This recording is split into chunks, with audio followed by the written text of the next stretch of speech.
नमस्कार, CSK news में आपका स्वागत है। तो दोस्तों, बड़ी अपडेट आज हो गया है 8 सितंबर। दरअसल आपको बता दें कि अफगानिस्तान पर कब्जे के बाद इमरान सरकार को भारी पड़ रहे हैं तालिबानियों ने कहा, टीटीपी ने कहा अगर आतंकवादी कहे तो खैर नहीं होगी। टीटीपी ने पाकिस्तान के गोदी मीडिया पर बड़ा हमला बोला है। दूसरी बड़ी अपडेट निकल के आ रही है, रशिया ने तालिबान को दिया बड़ा झटका। दोस्तों, दिए थे आमंत्रण लेकिन स्वीकार नहीं किया है, यानी हम कह सकते हैं कि शपथ समारोह में नहीं शामिल होगा रशिया। इसके पीछे की जो तर्क दिया वो भी समझिए। तीसरी बड़ी अपडेट निकल के आ रही है, तो दोस्तों पीएम मोदी का ब्रिक्स में बजेगा डंका, अध्यक्षता करने जा रहे हैं पीएम नरेंद्र मोदी। चाइना की खैर नहीं खुलेगी पोल। अगली अपडेट निकल के आ रही है, तो दोस्तों अहमद मसूद का बड़ा दावा, पाकिस्तान के फाइटर जेट को तबाह किया है एनआरएफ ने। जी हाँ, दरअसल पंजशीर में हालत पूरी तरीके से खराब, हालांकि कब्जा जो है वो पंजशीर में तालिबानियों का हो चुका है और भाग चुके हैं। अमरुल्लाह सलेह तजाकिस्तान भाग चुके हैं, इनके बारे में भी आपको बताएंगे। और इस बीच बड़ी खबर निकल के आ रही है, मुस्लिमों को मारने वाले अधिकारी को जिनपिंग ने दिया प्रमोशन। दरअसल तुर्क खास करके बड़े पैमाने पर मुस्लिमों को, उइगर मुसलमानों पर की हत्या का आरोप है, उसको चाइना ने प्रमोशन कर दिया है। अब आप समझिए मुस्लिमों को लेकर कैसे चाइना का ऐलान है, तो एक एक करके आपको विस्तार से बताएंगे। यहाँ पर श्रीलंका में खाने को मोहताज हो चुका है श्रीलंका, तो वहीं ईरान ने तालिबान को दी है खुली धमकी, पाकिस्तान को भी दी चेतावनी। इसके बारे में जानेंगे आखिर क्यों महिलाओं का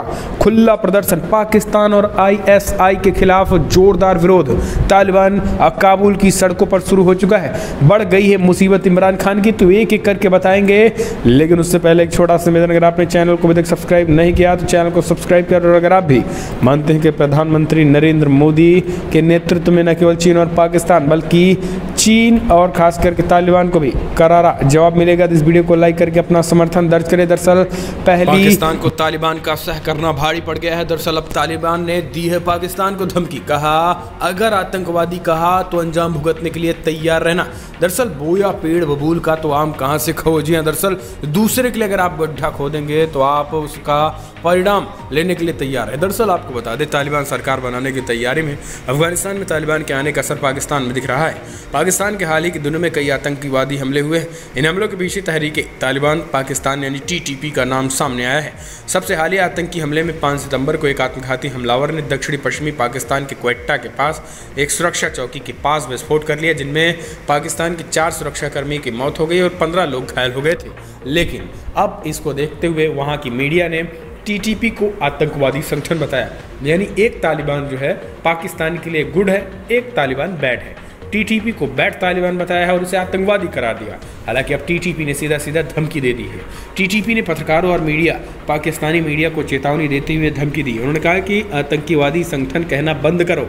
कहा कि मीडिया को टीटीपी और पाकिस्तानी सुरक्षा बलों के बीच चल रहे युद्ध के बीच पक्षपात नहीं करना चाहिए। टीटीपी ने कहा कि हमें आतंकी और चरमपंथी बताना मीडिया के पूर्वाग्रह को बताता है। टीटीपी ने उनकी चिंताओं का समाधान न होने पर गंभीर परिणाम भुगतने की चेतावनी भी दे दी है। अब आप समझिए टीटीपी कहां तक पहुंच रहा है, सीधा सीधा मीडिया को मैनेज करने तक भी पहुंच रहा है। अगली अपडेट लेते हैं, तो दोस्तों बड़ी खबर निकल के आ रही है, तालिबानी न्योते पर चाइना नहीं किया कोई रिएक्शन, तो रशिया ने भी किया इनकार, रख दी है बड़ी शर्त। जी दरअसल तालिबान को रशिया ने दिया है बड़ा झटका, 6 देशों को दिया था न्योता। दरअसल अफगानिस्तान की पंजशीर घाटी पर कब्जे के बाद तालिबान आतंकियों ने अपने 6 जिगरी दोस्तों को अपनी सरकार की गवाही का न्योता भेजा है। इन देशों में तुर्की, चाइना, रशिया, ईरान, पाकिस्तान और कतर भी शामिल है। तालिबान का दावा है कि करीब 40 साल बाद ऐसी सरकार बनने जा रही है जो पूरे अफगानिस्तान पर राज करती है। तालिबान सरकार बनाने के इस मौके को ऐतिहासिक बनाने के लिए अपने जिगरी दोस्तों को बुलाना चाह रहा है, लेकिन ये दोस्त भी अब उसे झटके पे झटका दे रहे हैं। तालिबान के न्योते पर चाइना के विदेश मंत्रालय ने चुप्पी साध रखी है, तो वहीं रशिया ने शर्त रख दी है, जिसके बाद से तालिबान को लेकर एक बार फिर से रशिया ने अपनी इच्छा जाहिर कर दी। और रशिया ने तालिबान को लेकर रूस ने जो रिएक्शन दिया है वो कहीं ना कहीं एक तरीके से चीन के खिलाफ और तालिबान के खिलाफ हम कह सकते हैं। तो ये दरअसल आपको बता दें कि रूस के विदेश मंत्रालय ने कहा है कि हम तभी खास करके तालिबान के नेताओं को स्वीकार करेंगे जब वहाँ पर तमाम विद्रोही संगठन जो हैं उनकी भी चिंता तालिबान करेगा और उनको भी अपने साथ लेकर चलेगा। जितने भी, चाहे वो पंजशीर के विद्रोही हों यहाँ, या फिर वो चाहे छोटे छोटे जो वहाँ के समाज के लोग हैं, क्षेत्रीय अखंडता को सम्मान करेंगे तभी ये चीज़ें होंगी। उन्होंने खास करके कहा है हजारा फोर्स समुदाय के लोग हों, उइगर विद्रोही हों, या फिर वो तमाम छोटे छोटे लोग हों, उन सब को अगर एक साथ लेकर चलेंगे तभी हम बात करेंगे। हजारा, उज़्बेक, तजिक मूल के लोगों को भी इसमें शामिल किया जाए, तो ये रशिया ने शर्त रख दी है। अगली अपडेट, अफगानिस्तान में खूब विवाद हुआ। जी हाँ, तालिबान सत्ता को लेकर जमकर तनातनी मची हुई है। अब ना तो मुल्ला बरादर और ना ही हक्कानी ग्रुप से बनेगा कोई, अब बनेगा मुल्ला हसन अंखुद तालिबान का चीफ। दरअसल आपको बता दें अफगानिस्तान का मुखिया कौन होगा, इसको लेकर जमकर कटाक्ष हुआ, लेकिन अंतोगत्ता इन सब पर ब्रेक लग गई। ना तो मुल्ला बरादर और ना ही हक्कानी ग्रुप का चीफ, इन दोनों में टकराहट के बाद अब जो तीसरा नया नाम निकल के आया है वो मुल्ला मोहम्मद हसन अंखुद का है। तालिबान के शक्तिशाली निर्णय लेने वाले निकाय रहबरी शूरा के प्रमुख मुल्ला मोहम्मद हसन अंखुद को चरमपंथी संगठन के शीर्ष नेता मुल्ला हिब्बतुल्ला अंखुज़ादा ने अफगानिस्तान के नए प्रमुख के रूप में नामित किया है। एक पाकिस्तानी मीडिया रिपोर्ट्स में इसकी जानकारी दी गई है। वहीं इस बात की खबर सामने आई है कि तालिबान 9/11 हमले वाले दिन 11 सितंबर को नई सरकार का ऐलान कर सकता है। 11 सितंबर को ये बड़ी खबर निकल के आ रही है। तो दोस्तों आप समझ लीजिए कि आखिर क्या चीज़ें चल रही हैं। पूरा 9/11 के दिन ही 11 तारीख को तालिबान अपनी सरकार का ऐलान करेगा। हम चलते अगले अपडेट लेते हैं। पाकिस्तान की खुली पोल पंजशीर में जमकर हवाई फायरिंग की। हालांकि आपको बता दें फाइटर जेट एक मार गिराया गया पाकिस्तान का। दरअसल आपको बता दें कि अफगानिस्तान के पंजशीर प्रांत में तालिबान का मुकाबला कर रहे नेशनल रेजिस्टेंट फ्रंट NRF के लीडर अहमद मसूद ने पाकिस्तान जेट को मार गिराने का दावा ठोक दिया और उन्होंने कहा ट्वीट में कि पाकिस्तानी जेट्स प्लेन जिसे शेर के शावकों ने मार गिराया। रेजिस्टेंट पंजशीर इस ट्वीट के साथ अपने पाकिस्तानी जेट की भी तस्वीर साझा किया है। आपको बता दें कि तालिबान पूरी तरीके से अब पाकिस्तान के वायुसेना के सहारे अपनी नैया पार लगाने की कोशिश कर रहा था। हालांकि पाकिस्तान ने उसको बखूबी पार भी लगाया है। यही कारण है कि अब national resistant forces, northern alliance समेत तमाम लोगों ने आर पार का ऐलान भी कर दिया है। ये बहुत बड़ी खबर निकल के आ रही है और पाकिस्तान के उल्टे दिन भी शुरू हो चुके हैं। अगली अपडेट लेते हैं। तो दोस्तों बड़ी खबर निकल के आ रही, कश्मीर में 200 खूंखार आतंकी भेजना की तैयारी में। POK में जम कर ली है ट्रेनिंग। तालिबानियों को लेकर दायां हाथ बनी पाक की खुफिया एजेंसी ISI। कश्मीर में बड़ी साजिश। दरअसल अफगानिस्तान पर तालिबान के कब्जे के बाद कोई देश सबसे अधिक खुश है तो वो है पाकिस्तान। तालिबान जल्द से जल्द यहाँ की सत्ता पर काबिज हो जाए, इसकी चिंता तालिबानियों से कहीं अधिक पाकिस्तान को है। पाकिस्तान की खुफिया एजेंसी ISI चीफ भी नई सरकार के बनने से पहले ही काबुल पहुँच गए। अफगानिस्तान में तालिबान के कब्जे के बाद पाकिस्तान की ISI को एक मजबूत स्थिति में माना जा रहा है। रक्षा सूत्रों की माने तो बदलते हालात के बाद अब ISI जम्मू कश्मीर में अधिक आक्रामक रणनीति पर काम भी कर रहा है। तो दोस्तों ये बड़ी खबर निकल के आ रही है। आपको बता दें जम्मू कश्मीर को लेकर 200 आतंकवादियों को सीधे कश्मीर भेजने की तैयारी कर रहा है।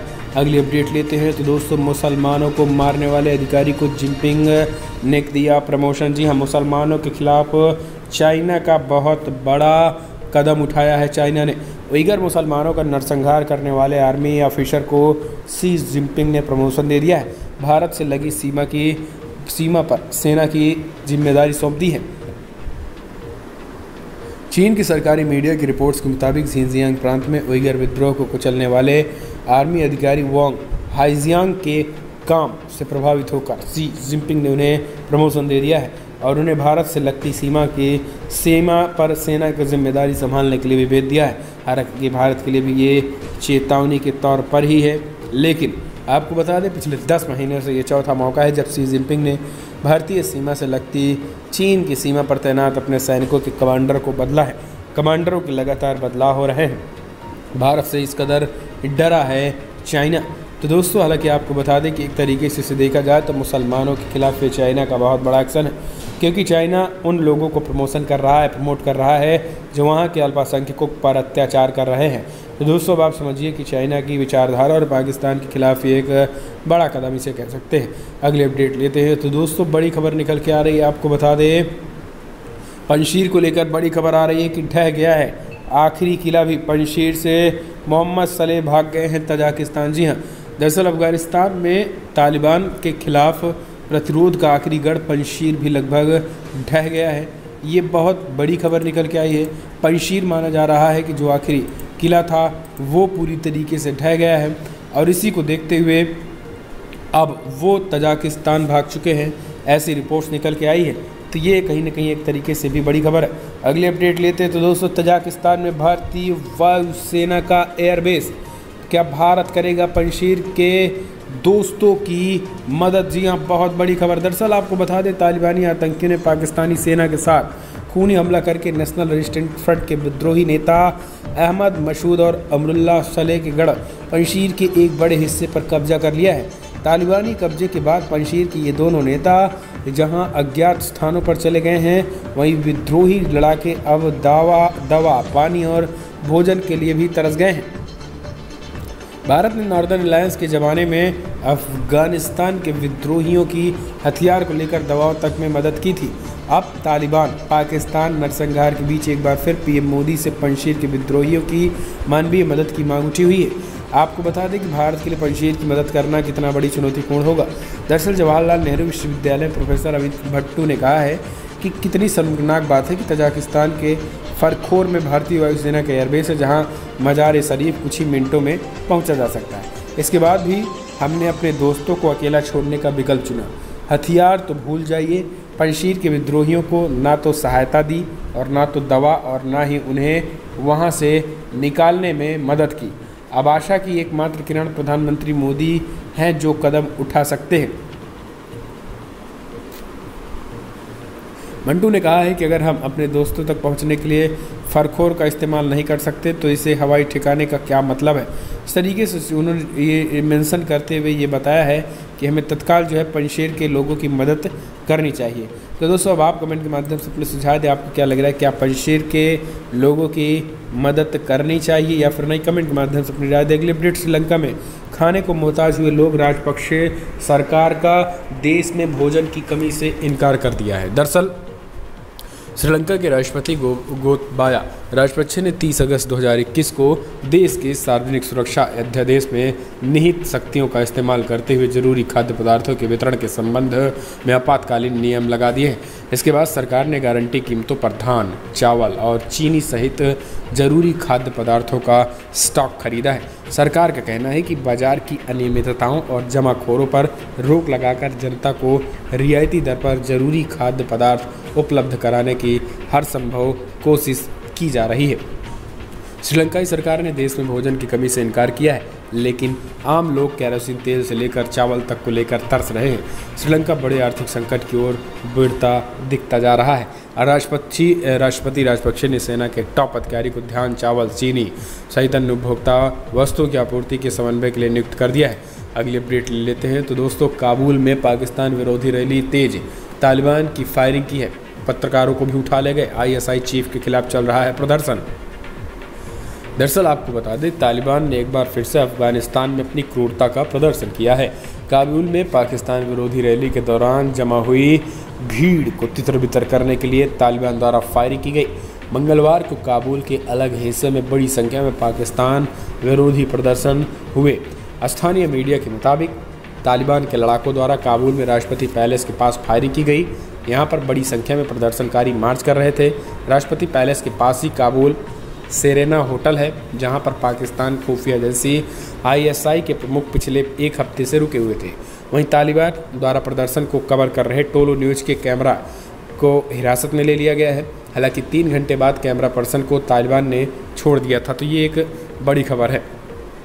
अगली अपडेट ले लेते हैं। कनाडा के प्रधानमंत्री जस्टिन ट्रूडो पर प्रदर्शनकारियों ने फेंका पत्थर, बाल बचे। जी हाँ, कनाडा में भी जोरदार प्रदर्शन। कनाडा के प्रधानमंत्री जस्टिन ट्रूडो पर प्रदर्शनकारियों ने पत्थर फेंका। पीएम इस हमले में घायल होने से बाल बच गए। घटना सोमवार को लंदन में हुई। यहाँ लिबरल पार्टी के नेता जस्टिन ट्रूडो एक कार्यक्रम में शामिल होने पहुंचे थे, वहाँ से निकलने की तैयारी में थे। इसी दौरान कार्यक्रम स्थल के बाहर काफ़ी लोग प्रदर्शन भी कर रहे थे और प्रदर्शन के दौरान प्रधानमंत्री पर पत्थर फेंका गया। प्रधानमंत्री पर पत्थर फेंके जाने का एक वीडियो भी सामने आया। इस वीडियो में नजर आया कि पीएम अपने सुरक्षा कर्मियों के साथ वहां से निकल रहे थे और इसी दौरान ये काफ़ी भीड़ में पत्थर आया। अगली अपडेट लेते हैं तो दोस्तों बड़ी खबर निकल के आ रही है, जहां पर आपको बता दें यूपी असेंबली चुनाव से पहले अल्पसंख्यक वर्ग को अपने साथ जोड़ेगी भाजपा, बनाया खास प्लान। यूपी विधानसभा चुनाव से पहले भाजपा हर वर्ग को अपने पक्ष में लाने का प्रयास कर रही है। इसके लिए बीजेपी कई तरीके के कार्यक्रम और सम्मेलनों का आयोजन कर रही है। इसी के तहत अब अल्पसंख्यक विरोधी होने के आरोप झेलने वाली बीजेपी ने अल्पसंख्यक समुदाय को रिझाने के लिए एक रोड मैप तैयार किया है। पार्टी ने हर विधानसभा क्षेत्र में 5000 अल्पसंख्यकों तक पहुंचने का लक्ष्य रखा है। इसके लिए बीजेपी का अल्पसंख्यक मोर्चा कार्यक्रम की रूपरेखा बनाने में लगा हुआ है। बीजेपी आलाकमान ने पार्टी के अल्पसंख्यक मोर्चा को अहम जिम्मेदारी दी है और अब पार्टी का अल्पसंख्यक मोर्चा यूपी में अल्पसंख्यक वर्गों के बीच जाएगा और उनको बीजेपी के साथ जोड़ने का काम करेगा। इसके लिए कई तरीके के कार्यक्रम चलाए जाएंगे। इसके लिए रूपरेखा तैयार की जा रही है। अगली अपडेट लेते हैं तो दोस्तों मुस्लिमों को किसी चीज़ से डरने की जरूरत नहीं है। हिंदू मुसलमानों के पुरखे एक ही थे, मोहन भागवत। आरएसएस चीफ का ऐलान। राष्ट्रीय स्वयंसेवक संघ आरएसएस के सर संघ चालक मोहन भागवत ने सोमवार को कहा है कि हिंदुओं और मुसलमानों के पुरखे एक ही थे और अब हर भारतीय नागरिक हिंदू है। पुणे में ग्लोबल स्ट्रैटेजिक पॉलिसी फाउंडेशन द्वारा आयोजित एक कार्यक्रम में उन्होंने कहा है कि समझदार व्यक्ति नेताओं को कट्टरपंथियों के विरुद्ध दृढ़ता से खड़ा हो जाना चाहिए। साथ ही कहा है कि भारत में अल्पसंख्यक समुदाय को किसी चीज़ की डरने की जरूरत नहीं है, क्योंकि हिंदू किसी भी दुश्मन नहीं रखते हैं दुश्मनी। भागवत ने कहा है हिंदू शब्द मातृभूमि, पूर्वज और भारतीय संस्कृति के बराबर हैं। अन्य विचारों का असम्मान नहीं है। इसमें मुस्लिम वर्चस्व के बारे में नहीं है, बल्कि भारतीय वर्चस्व के बारे में सोचना होगा। अगली अपडेट लेते हैं तो दोस्तों अमेरिका निर्बाध रूप से हमारे समय की प्रमुख शक्ति है और रहेगा। एस जयशंकर का बड़ा स्टेटमेंट। दरअसल विदेश मंत्री एस जयशंकर ने कहा है कि क्वाड का विस्तृत एजेंडा हिंद प्रशांत क्षेत्र में अधिक समृद्धि को बढ़ावा देने और स्थिरता सुनिश्चित करने के इरादे की पुष्टि करता है और इसके सदस्यों के बीच संबंधों के संरचनात्मक पहलुओं में समानता ने मंच को बढ़ावा देने में मदद की है। ऑस्ट्रेलियन नेशनल यूनिवर्सिटीज़ में वार्षिक जैजी कॉर्फर्ड व्याख्यान देते हुए जयशंकर ने विश्व स्तर पर आ रहे कई बदलावों को लेकर चर्चा की है और दुनिया कुछ बड़ा करने की कगार पर है तथा हिंद प्रशांत क्षेत्र की प्रमुख भूमिका होगी। अमेरिका का जिक्र करते हुए कहा है कि अमेरिका निर्बाध रूप से हमारे समय की प्रमुख महाशक्ति है और रहेगा। दरअसल मौजूदा व्यवस्था में इसकी भूमिका चाहे वो सहयोगी हो या प्रतिद्वंदी हो, ऐसे जरूर रहेगा। यानी भारत अमेरिका को एक तरीके से महाशक्ति बताया है। अगली अपडेट, अयोध्या में असदुद्दीन ओवैसी ने की रैली। सपा और अखिलेश रहे निशाने पर। इस बार यूपी का मुसलमान जीतने वाला है बताया। दरअसल यूपी के विधानसभा चुनाव को लेकर एआईएमआईएम प्रमुख असदुद्दीन ओवैसी 3 दिवसीय यूपी के दौरे पर है और इस दौरान की शुरुआत उन्होंने अयोध्या में प्रेस कॉन्फ्रेंस के और के बाद से जनसभा में दौरान अखिलेश यादव पर निशाना साधा। उन्होंने कहा कि मुसलमानों का वोट चाहते हैं पर कोई नहीं चाहता है कि वो आगे बढ़ें। इस दौरान उन्होंने कहा है कि इस बार यूपी का मुसलमान जीतेगा। कब तक हम कभी इन्हें भैया बनाकर रखेंगे, कभी बेटा बनाकर जिताते रहेंगे। उन्होंने कहा है कि पार्टियां नहीं चाहती कि मुसलमान आगे बढ़े। 19% मुसलमान इनकी गुलामी कर रहे हैं और अपने हिस्सेदारी न मांगे। रुदैली की जनसभा के दौरान भी इन्होंने पूर्व सीएम अखिलेश यादव पर निशाना साधा। उन्होंने कहा कि हम यूपी में पूरी ताकत के साथ चुनाव लड़ेंगे। पिछले 5 वर्षों में एआईएमआईएम ने अपने संगठन को मजबूत किया है। इस बीच आपको बता दें कि असदुद्दीन ओवैसी अयोध्या में पहुंचे थे। उससे पहले उन्होंने बाहुबली अतीक अहमद की पत्नी शाइस्ता परवीन को अपनी पार्टी में शामिल कराया। दरअसल असदुद्दीन ओवैसी की पार्टी में एआईएमआईएम में शामिल हुई हैं अतीक अहमद की पत्नी और अतीक अहमद भी उनकी पार्टी में लगभग शामिल हुए। हालांकि अतीक अहमद अभी जेल में बंद हैं, लेकिन 5 बार विधायक, 1 बार सांसद रह चुके अतीक अहमद का जलवा काफ़ी ज़्यादा है। अगली अपडेट लेते हैं तो दोस्तों बड़ी खबर निकल के आ रही है। जम्मू कश्मीर पुलिस ने कहा मोबाइल इंटरनेट सर्विसेज स्टार्ट। पोल खोलने महबूबा ने शेयर कर दी घर की तस्वीर। दरअसल जम्मू कश्मीर में मोबाइल इंटरनेट सेवाएं शुरू कर दी गई हैं। कश्मीर में आईजी विजय कुमार ने कहा श्रीनगर व बड़गाम में इंटरनेट सेवाओं व मोबाइल सेवाओं को सुबह से ही चालू कर दिया गया है। दरअसल कश्मीर के अलगाववादी नेता सैयद अली शाह गिलानी के निधन के बाद किसी अप्रिय घटना से बचने के लिए घाटी में इंटरनेट और मोबाइल सेवाएं बंद कर दी गई थी। ये बड़ी खबर निकल के आई है। हालांकि अब वो चालू कर दिया गया है, लेकिन महबूबा मुफ्ती का जो बिलाप है, रोना है, वो जारी है। और इसी को देखते हुए उन्होंने फिर से ट्वीट करते हुए कहा कुछ चालू नहीं हुआ है। अगली अपडेट, पाकिस्तान को सता रहा भारत से युद्ध का डर, यूएन में लगाई गुहार। पाकिस्तान ने भारत के साथ विनाशकारी जंग की आशंका जताते हुए संयुक्त राष्ट्र परिषद और संयुक्त राष्ट्र महासचिव एंटोनियो गुतेरेस से इसे होने वाले रोकने के निर्णायक कदम उठाने की गुहार लगाई है। दरअसल ये चीज़ें आपको बता दें, बड़ी खबर निकल के आई थी। हालांकि हम चलते हैं अगली अपडेट लेते हैं। तो दोस्तों आपको बता दें, एक और बड़ी अपडेट निकल के आ रही है, जहां पर अयोध्या दौरे के बीच ओवैसी और पूर्वजों की धरती पर आ रहे हैं, स्वागत तो होना चाहिए। वाराणसी में ऋतुराज महाराज बोले।